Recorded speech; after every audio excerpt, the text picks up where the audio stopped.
Gibida sa mga taga-Malun Sarangani ang ilang tradisyon o kultura atol sa ilang selebrasyon sa 6th Slang Festival. Ganing ikalingawan sa mga mitambong ang managlahing tribal contest o gibida sab ang lamiang putahe sa ilang tribo.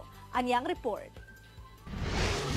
Highlight sa 16th Slang Festival sa Malungon Sarangani ang tribal dance sa tribong Blaan o tribong Kaulo. Gani mas nahimong mabulukon ang ilang performance samtang sulob ang ilang tribal wear. Gikalingawan sa mga spectator ang managlahing tribal contest sama niining paggamit og pana.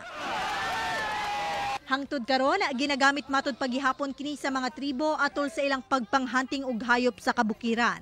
Giila isip pinakahanas nga hunters ang Cluster 5 nga mga taga-barangay Alkikan, Kibala ug Barangay Kiblat.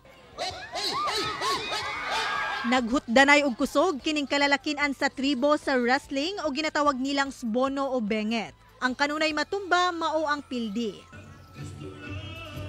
Ang paboritong parte sa atong mga kapuso ang food trip.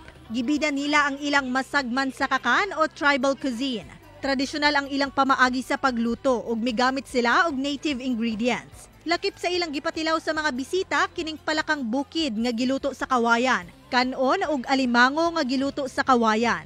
Sa kinatibuk-an, nagmalampuson ang kulminasyon sa maong kapistahan ni adtong Sabado. Gani gikalipay sa mga tribo ug lokal nga kagamhanan ang maong aktibidad ug nang hinaot sila nga ilang mapreserba ang ilang tradisyon ug kultura alang sa mga musunod nga henerasyon. Mapakita namo ang among tribo nga ma-proud jud ni sa among tribo. Ipadayon jud ni namo. Taas mo kita nga magkatubang sa kalibutan.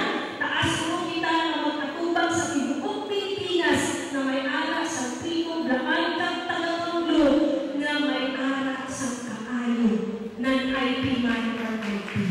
Kauban si Gary Balantay sa kamera. Ako si Abby Caballero para sa At Home with GMA Regional TV.